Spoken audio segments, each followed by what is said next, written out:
കട്ട കുത്തി പെയ്യുന്ന മഴ സമയത്ത് നമ്മുടെ നഴ്സറി ബെഡ് റോസിലൊക്കെ നിറയെ പൂക്കൾ ഉണ്ടാവാനായിട്ടും അതുപോലെ തന്നെ റോസയിലുണ്ടാകുന്ന ഇലമഞ്ഞളിപ്പ്, ഇലമുരടിപ്പ്, ഫംഗൽ ഡിസീസ്, കമ്പുകൾ കറുത്തു പോവുക, ബ്ലാക്ക് സ്പോട്ട് ഡിസീസ് ഇതെല്ലാം മാറി നല്ല ഹെൽത്തി ആയിട്ട് റോസാ ചെടി വളരാനായിട്ട് നല്ലൊരു സൊല്യൂഷൻ പറഞ്ഞു തരാം കേട്ടോ. അത് വേറൊന്നുമല്ല, എക്സോഡസ് ആണ്. എക്സോഡസിൻ്റെ കാര്യം മിക്കവർക്കും അറിയാം, എന്നാൽ അറിയാൻ മേലാത്തവരായിട്ട് ഒരുപാട് പേരുണ്ട്. അപ്പോൾ ഇത് നമുക്ക് ഓൺലൈനിൽ നിന്ന് വാങ്ങിക്കാൻ കിട്ടും. 400 സംതിങ് എത്ര രൂപയാണ് അതിന്. പക്ഷേ ഇത്രയും രൂപയ്ക്ക് വാങ്ങിച്ചാൽ നമുക്ക് ഒരു വർഷം ഇത് ഉപയോഗിക്കാം. അധികം ക്വാണ്ടിറ്റി ആവശ്യമില്ല. അപ്പം നമുക്കിത് അതിൽ നിന്ന് 1.5 അല്ലെങ്കിൽ 2 മില്ലി മാക്സിമം എടുത്തിട്ട് പാത്രത്തിലേക്ക് ഒഴിച്ചു കൊടുക്കുക. അതിനകത്തേക്ക് നമുക്ക് 2-3 ഡ്രോപ്സ് സോപ്പ് ലിക്വിഡ് മിക്സ് ചെയ്യുക.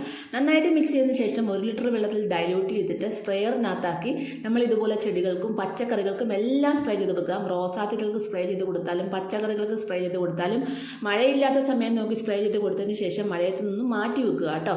അപ്പോൾ ഇത് നല്ലൊരു റിസൾട്ടാണ്. നല്ല രീതിയിൽ പൂക്കളും പൂമൊട്ടുകളും വന്ന് നിറയാൻ സഹായിക്കുന്നു. എല്ലാവരും ട്രൈ ചെയ്ത് നോക്കാൻ മറക്കല്ലേ.